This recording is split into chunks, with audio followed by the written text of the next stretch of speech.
Growing up in a big family that prioritized family values and connecting was quite the experience. You see, my parents were missionaries and we often traveled to different places, adopting children along the way. I was born into this life, and from the moment I took my first breath, my family became an ever-expanding circle of diverse faces, all bound together by love. When I was just a year old, my parents brought in my adopted sister, Shirley, from Ghana. The difference in our backgrounds never mattered. She was my sister, plain and simple. In our large family, Shirley and I became the oldest by default, taking care of our younger siblings and helping each other navigate the joys and challenges of life. What was particularly interesting was that not many people outside our family knew that Shirley was adopted. She looked strikingly similar to me and her biological parents, which often left people clueless unless they asked. It was one of our little secrets, a testament to how love transcends blood. College life brought about new adventures and challenges, especially in the realm of relationships. While studying, Shirley and I met Wyatt, a sweet, charming guy who quickly made his way into our hearts. I fell for him and he asked me out.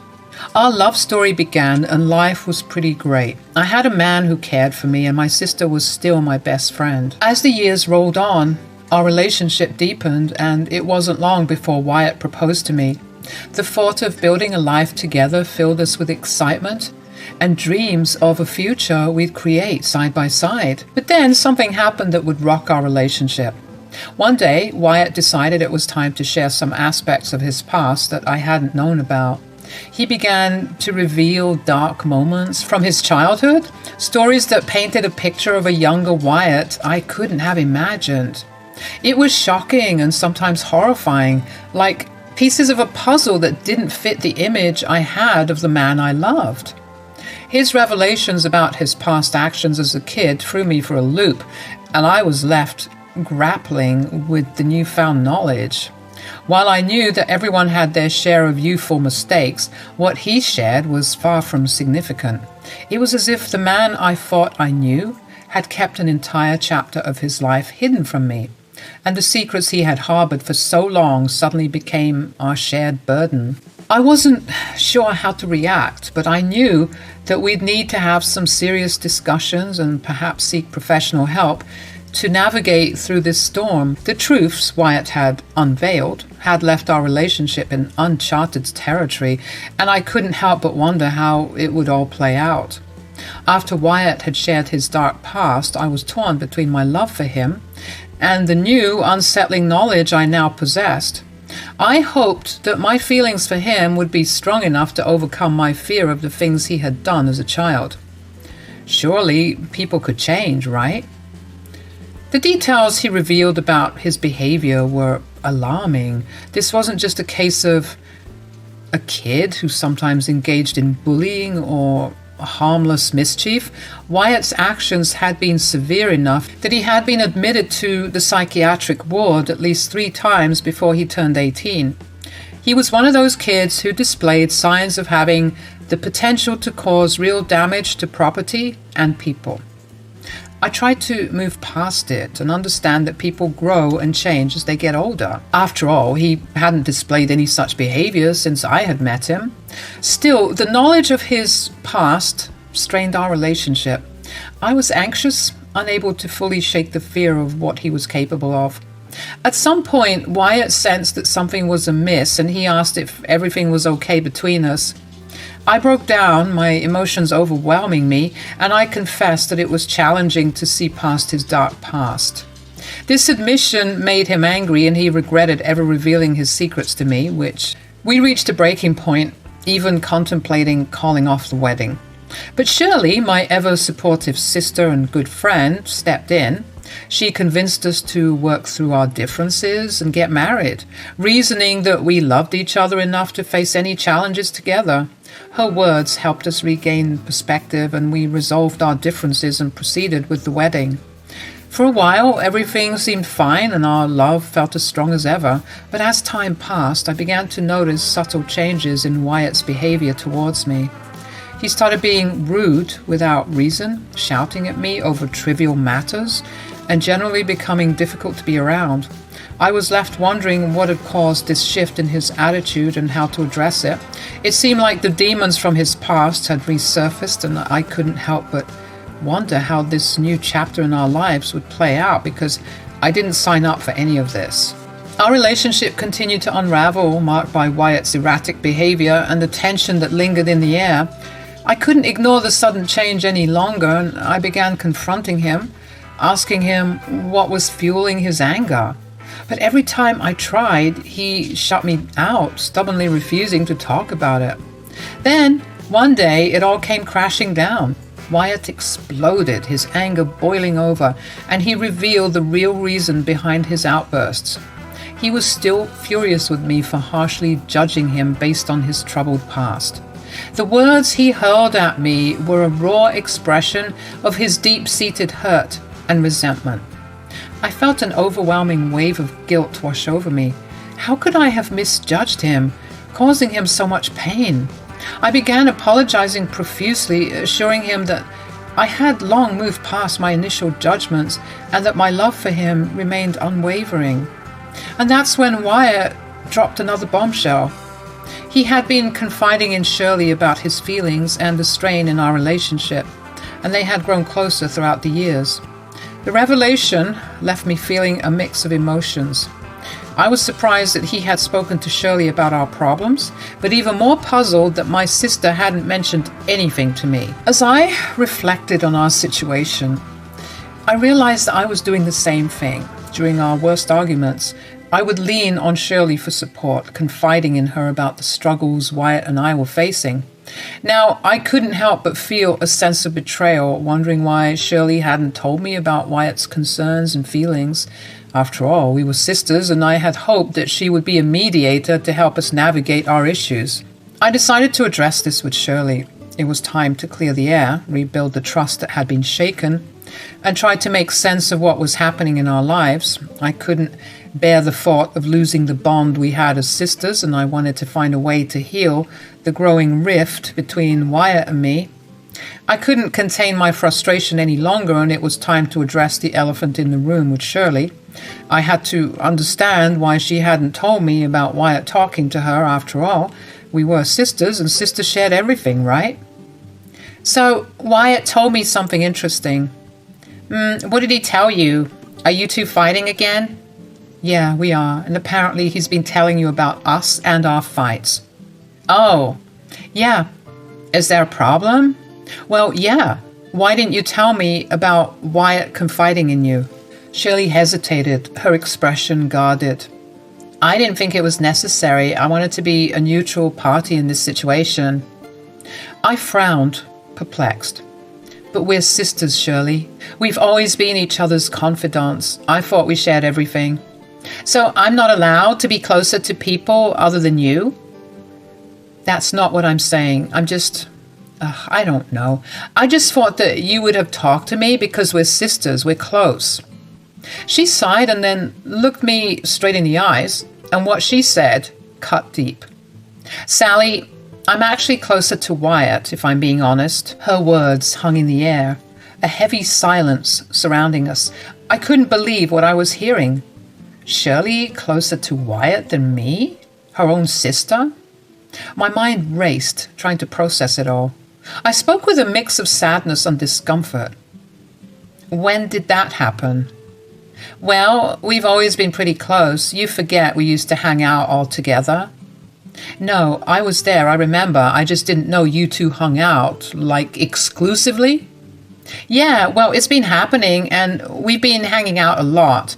I hang out with him more than you do, actually. Oh, well, this is news to me. Why haven't I seen you two hanging out together? Why am I only hearing of this now, Shirley? Look, I don't know what to tell you. This is just how things are. It's not like I love him more than you. Love him? In a friendly way, I mean. Jeez, relax. He's like a brother to me. I mean, he's literally my brother-in-law and my best friend. Our relationship isn't better. It's just different. But you just said you were closer to him. Yeah, but it doesn't mean that I don't love you. Shirley, You're talking in circles. No, I'm not. I don't know what your problem is anyway. My problem is that my sister and my husband are hanging out without me. Oh, come on, Sally. You're being dramatic as usual. We just hang out a lot. It's no big deal. Shirley, you two hanging out just doesn't sit right with me. You're my sister and he's my husband. I thought we shared a deeper bond. She folded her arms and challenged. And why should it be a problem if I'm close to Wyatt? You should trust me. This answer triggered a fiery argument between us. Accusations and harsh words flew back and forth, and it all culminated when Shirley hurled an insult that stung more than I cared to admit. Wyatt was right about you. You are a judgmental bee. The rage I felt at that moment was like a tidal wave of anger and hurt. I watched my sister storm off, feeling a storm of sadness and anger brewing inside me. It was unfathomable how the two people I loved the most were suddenly turning against me. The thought of losing both my sister and my husband was unbearable, and I was left with a heavy heart and a sense of betrayal that would be difficult to mend. With Shirley and me not on speaking terms, the tension in the house reached unbearable levels. It was as if I was walking on eggshells, trying not to set off any more landmines in our fractured relationship. Wyatt was growing increasingly frustrated by the strife between us, and I could see how it weighed on him. One day, as I was relaxing at home, Wyatt suddenly burst through the door, his voice brimming with anger. "Sally, you're an awful sister. I can't believe you." I was taken aback. "What's going on, Wyatt? Why are you so upset?" He explained, his frustration evident. "I just came back from being with Shirley and she's not herself. She's sad and mopey and I had to pry it out of her. She finally broke down and said that she'd had an argument with you." I couldn't believe what I was hearing. "So she told you I was the one at fault?" He nodded, confirming that Shirley had shared her perspective of the argument, and he was convinced she was feeling hurt. And that's when I started raising my voice. "You don't even know the whole story. I'm sure Shirley twisted things." Wyatt's anger flared as he scolded me. "That doesn't matter. It's how she feels, Sally. You can't just invalidate her emotions." I felt the weight of his words, but I couldn't help but question him, my voice trembling. "But what about my emotions, huh? Why are you running to my sister before you talk to your wife?" Before I could give him a chance to answer, I asked him, "Do you love her?" Wyatt hesitated before whispering a soft no. I knew he was lying. His unwillingness to say it outright stung me to the core. And that moment, I felt so alone, so betrayed. Tears streamed down my face as I yelled at Wyatt. "Get out! If you're always going to choose her side and never hear me out, then go back to her. You're not welcome here." Our home had turned into a battlefield, and it seemed that no matter how much I loved Wyatt, our relationship was cracking under the pressure of a sisterly bond that was now at odds with our marriage. As he left, I was left with a profound sense of despair, questioning whether we could ever regain the harmony we once had. 2 weeks had passed, and Wyatt hadn't returned home. There was a deafening silence in the house. No messages, no phone calls, nothing. The void in my heart seemed to grow with every passing day, and I cried myself to sleep every night, not realizing how dark and lonely my life had become. Then one day, my phone pinged with a message from Wyatt. My heart raced as I saw his name on the screen, but the message was like a punch to the gut. "I want a divorce." Just 5 simple words. And it crushed me. The shock of it all left me breathless, and I couldn't fathom why he was being so cruel and distant. I wondered why he had married me if he harbored such deep feelings for Shirley. I felt like a fool for ever trusting him and not seeing the warning signs earlier. The pain was unbearable, but I felt so defeated that I didn't even want to fight for him anymore. I thought it was best to part ways amicably to minimize the agony. Our divorce process happened fairly quickly as we had little to contest. Shortly after, about 2 months after it ended, I noticed a post from Shirley on social media declaring her marriage to Wyatt as the longtime friend and love of her life. It was confirmation of my worst suspicions. She had treated me as if I were expendable, a pawn in their relationship, and it made me sick to my stomach. I vowed never to speak to Shirley or Wyatt again. The hurt ran deep and I wanted nothing more to do with them. Despite the immense sadness, I was determined to pull myself out of this abyss. I focused on my healing, tried to regain my sense of self and rebuild my life. Then, 7 months after the divorce, out of nowhere, Wyatt sent me a cruel and snarky test. Guess I chose the better sister. Your parents couldn't even leave you anything when they died. They gave everything to Shirley and nothing to you. Serves you right for all the crap you've done to hurt your sister. I was stunned. My parents were very alive and well. It was a lie, a vicious taunt, and it cut deep. But if his wish was to hurt me, it was such a weird way to go about things. I couldn't believe the audacity of Wyatt's text. It had cut me deeply, but I knew I had to move on. To distract myself, I decided to check in on my parents, whom I hadn't heard from in over a year. They had gone off the grid to live in a rural spiritual settlement where they practiced meditation and mindfulness. The only contact they allowed was in cases of emergency. I'd considered reaching out when I was getting a divorce, but I felt my story was too sad and disruptive to their peaceful commune. However, after Wyatt's text, I needed to confirm my parents' well-being. Maybe he knew something I didn't. I was so freaking scared and I had to make sure they were okay.